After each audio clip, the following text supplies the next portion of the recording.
Hey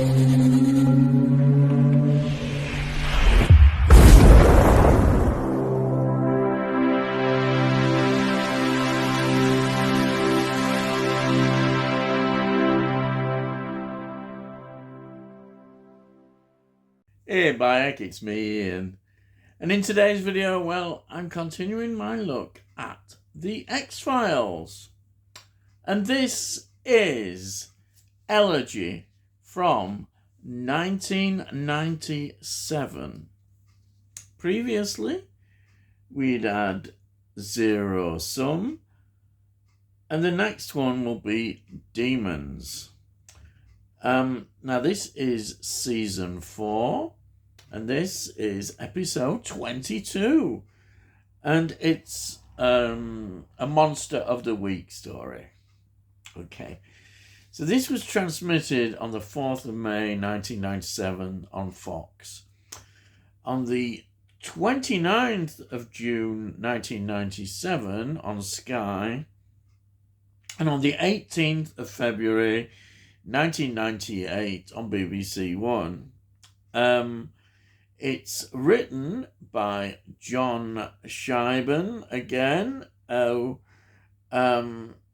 as a writer and co-writer, did 24 episodes for the X-Files. Amazing, absolutely amazing. And it's directed by Jim Charleston. Now, some feature films that he was involved in as assistant director, the No Way Out 1997 and Fighting 2009, and also a lot of TV series and TV films. And of course, the producer, showrunner, who's in charge of it all is, of course, Chris Carter. Now, the music is, as usual, by Mark Snow. So, let's go through the cast. We've got David Duchovny, who plays Fox Mulder. We've got Gillian Anderson, who plays Dana Scully. Then we've got Stephen M. Porter, who plays Harold Spuller. Lots of TV series and TV films. Then we have got Alex Bruansky, who plays Angelo Pitero, who was in Bird on a Wire, 1990. Look Who's Talking To, 1990. The Possession, 2012. A lot of TV series and TV films. Then we have got Sidney Lassick, who plays Chuck Forsh. Now, this is interesting. He was in Paratroop Command, 1959. But when I say it's interesting, he was in the film One Flew Over the Cuckoo's Nest, 1975. You may recognize him as well from that film, in that role. And it's interesting that we have a psychiatric ward setting, which immediately you think of One Flew Over the Cuckoo's Nest. So there he was. He was in that film. And also, he was in Carrie. Wow.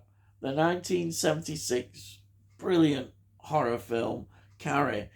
Then he was in Don't Tell Mum, The Babysitter's Dead. I love the title. 1991. He was in Deep Cover, 1992, and he was in Freeway, 1996. And then, I think one of his very later films before he died, Man on the Moon, 1999, which is a Jim Carrey film. Wow, yes. And again, you look at him and he's in a stack of TV series and TV films. Wow. What an actor he was, really, just amazing. Then we have got Nancy Fish. I love that now. Now she plays Nurse Innes. Again, an interesting lot of films. Steelyard Blues, which is really good, 1973. Freebie and the Bean, crikey, 1974. I hadn't heard of that film for a long, long time, but I remember that from the 70s. Freebie and the Bean. Perhaps there'll be a revival about that film. You never know. It does come. It does happen. Special editions and what have you. But yeah, Freebie and the Bean, 1974. Sudden Impact, 1983. Clint Eastwood film, of course. Birdie, Alan Parker film, 1984. The Notorious Howard the Duck, 1986. What can you say about that film? The Fabulous Baker Boys, 1981. That is a well thought of film. And Exorcist 3. The Exorcist 3, 1990, which again is such a vast improvement from the second terrible Exorcist 2. But Exorcist 3 is not bad. Obviously, it's never going to reach the heights of the original, which is a masterpiece, in my opinion, The Exorcist. But yeah, it's still a good film. And a film that I really love and I really should have in my collection. I've seen it no end of times. I'm surprised I haven't got it there. I must get it sometime. Sleeping with the Enemy, 1991. What a film. That stars Julia Roberts. I think it's possibly her best film. I really do. She is so good in that film. And the first time I watched it, you just can't help being gripped by it. And I've watched it, even though I know the storyline so many times, I'm still gripped by it. Fantastic film. Then Beethoven, 1992. Death Becomes Her, another great film, 1992. And, of course, The Mask, Jim Carrey, 1994, which we're going to hear a bit more about this year because Arrow Video, it's getting the Arrow Video treatment. Yes. And then Kiss, Kiss, Bang, Bang from 2005. So that is the cast. So what is this story about?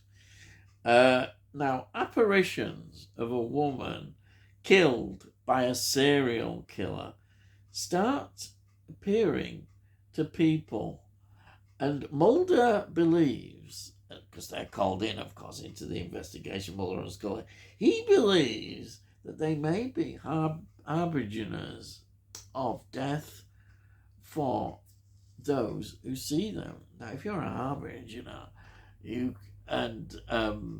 that is a massive thing to see. It is.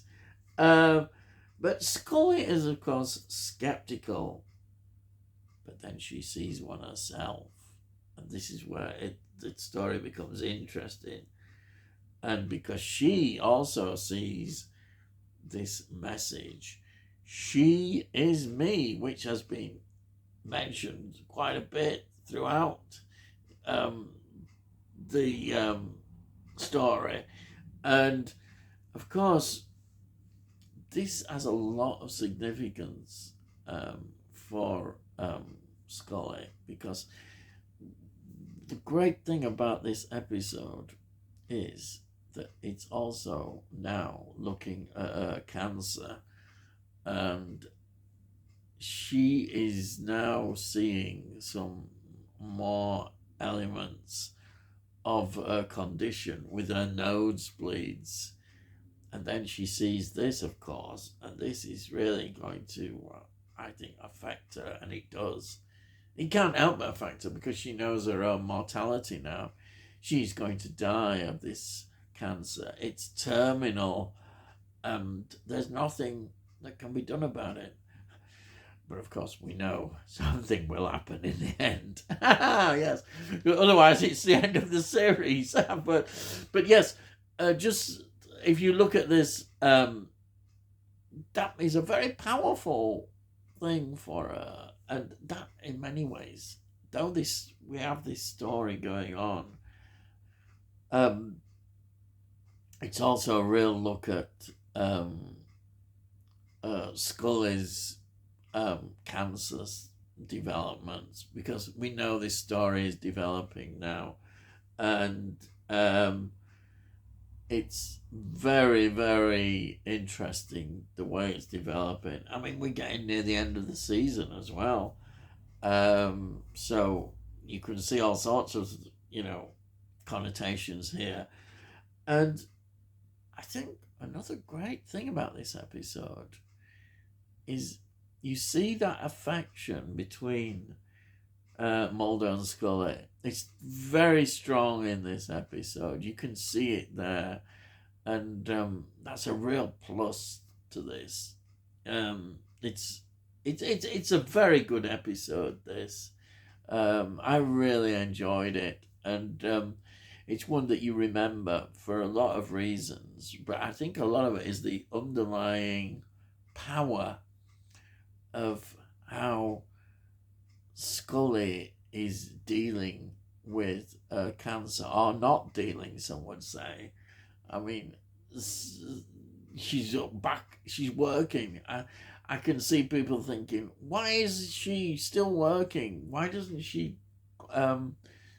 go away and rest and not continue working? But that's not Scully's way, is it? She wants to work as long as she can. She's very determined. And Mulder is supportive of her, very supportive. And it's all there. It's really heartwarming, but it's also, you feel kind of sad, because of what you fear will happen. But you can't give too much away when you know the conclusion of this story. But it's absolutely fascinating, and it's wonderful the way it is portrayed in here. You've got to give Gillian Anderson a lot of praise, really, because she is so good. Really, she just has that power. And we know that how she's developed as an actress and has really spread out and done so many different things after the X-Files. And here she's showing again what a great actress she is. It's really good. How we've seen her develop as well throughout the series. Fantastic. And I think that's it, really. What else can I say? I just thought this is a great episode. Highly recommended. Definitely highly recommended. Yes, that's it. So, if you've enjoyed this video, please subscribe. And give it a like as well. That's if you're new to the channel. Yes, please subscribe. But if you like the video as well, please give it a like. It helps my channel. It really does, giving it a like. And it gets it out to YouTube. And then other people might enjoy it. So that's really good. And if you've got any comments, please put your comments down. I always love to read your comments. And I'll always reply to them.